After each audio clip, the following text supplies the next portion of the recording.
कुंभ एक आध्यात्मिक शहर है उनका, बहुत इंपॉर्टेंट रखता है। कुंभ के बाद उनको फिर इराक लेकर गए। इराक और कुंभ में, हाँ, नजफ और करबला, वहाँ से करीबन 2000 किलोमीटर दूर है। 2000 किलोमीटर एक्सपेक्टेडली दूर है नजफ और करबला। फिर करबला से मशहद लेकर गए, जो करीबन बिल्कुल आप मानिए कि एकदम ऊपर तजाकिस्तान या तुर्कमेनिस्तान की तरफ को पड़ता है मशहद, उनका गृह क्षेत्र है। वो वहाँ से 4000 किलोमीटर दूर है। और एक शरीर को, एक बॉडी के, उसको आप उनके कॉफिन्स को एक जगह से दूसरी जगह ऐसे घुमा रहे हैं, 2 क्षेत्रों की, अब 2 देशों की यात्रा करा के। तो मैंने उनसे पूछा ऐसा क्यों? उन्होंने बोला देखिए तेहरान के लोग देखना चाहते हैं, सुप्रीम लीडर यहीं थे, तो लोगों के लिए इंटरनेशनल लोग जो आना चाहते हैं वो तेहरान आ जाएंगे।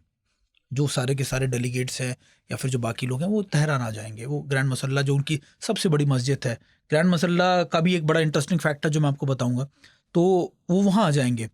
उसके बाद ग्रैंड मसल्ला के बाद हम उनको, उनकी बॉडी को कुंभ लेकर जाएंगे, क्योंकि आध्यात्मिक शहर है, कई लोग आना चाहते हैं। वहाँ पे उनकी इमाम की सिस्टर का वो है, मस्जिद है वहाँ पर, तो वहाँ उसका एक। फिर उन्होंने बताया, मैंने कहा फिर करबला और नजफ क्यों?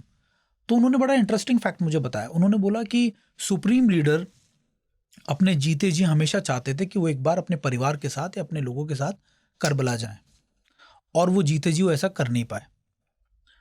तो हमारा उनकी इच्छा थी, तो हमने सोचा कि हम उनकी शरीर को ही क्यों ना ले जाएं। तो उनके शरीर को, क्योंकि उनके परिवार के लोग भी उसमें मारे गए थे। आपको याद होगा उनके उनके पोते, हाँ, बेटी भी थी, पोती भी थी, और उनके दामाद भी थे। उनकी वाइफ के बारे में अब तक नहीं पता है कि हैं या नहीं है, हालांकि वो बड़ा सस्पेंस बना हुआ है अभी भी, उन लोगों को भी नहीं पता। लेकिन परिवार के जितने लोग थे उनके कॉफिन्स को भी ले जाया गया। तो करबला क्या, उनके भी कॉफिन्स गए थे, ऐसा नहीं। तो वो दिखाने की कोशिश कर रहे थे कि देखिए। फिर उसके बाद वो मशहद लेकर गए, क्योंकि उनका गृह क्षेत्र था, उनका अपने लोग वहाँ से जुड़े हुए थे, तो इसलिए उनको फिर वहाँ ले जाया गया।